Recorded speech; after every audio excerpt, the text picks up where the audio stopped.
आता उन्हाळा आला आणि उन्हाळ्यामध्ये गरम पाण्याने जर तुम्ही आंघोळ करत असाल तर याचे परिणाम नेमके काय होतात हे पाहूयात.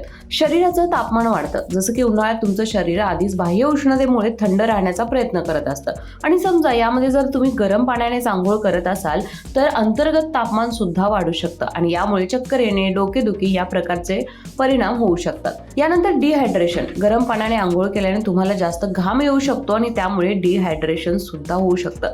म्हणून विशेषतः गरम पाण्याने आंघोळ न करता कोमट पाण्याने केला तर निश्चितच चांगलं होईल. त्वचेची जळजळ होणं. गरम पाण्याने आंघोळ केल्याने तुमच्या त्वचेतील ओलावा कमी होऊ शकतो. विशेषतः उन्हाळ्यात जेव्हा तुमची त्वचा घाम येणे किंवा तेल तयार होण्याची शक्यता जास्त असते, अशा वेळी कोरडेपणामुळे त्वचेची जळजळ किंवा एक्झिमा सारख्या आजारांचा धोका असू शकतो. थकवा येतो. गरम पाण्याने आंघोळ केल्याने शरीराला आराम मिळू शकतो, पण गरम हवामानात होतं काय तर तुमचा घाम गेल्याने तुम्हाला थोडासा थकवा सुद्धा येतो. त्याचबरोबर रक्ताभिसरणाचा ताण. गरम पाण्यामुळे रक्तवाहिन्या पसरतात आणि रक्तदाब कमी होतो, त्यामुळे तुम्हाला अशक्त वाटू शकतं. विशेषतः जर तुम्ही आधीच उच्च तापमानाच्या संपर्कात असाल तर काहींना हृदयासंबंधित आजार देखील उद्भवू शकतात आणि म्हणूनच जर तुम्ही उन्हाळ्यात सुद्धा गरम पाण्याने आंघोळ करत असाल तर निश्चितच त्याचं प्रमाण थोडंसं कमी ठेवा, जेणेकरून तुमच्या शरीराचं तापमान संतुलित राहील.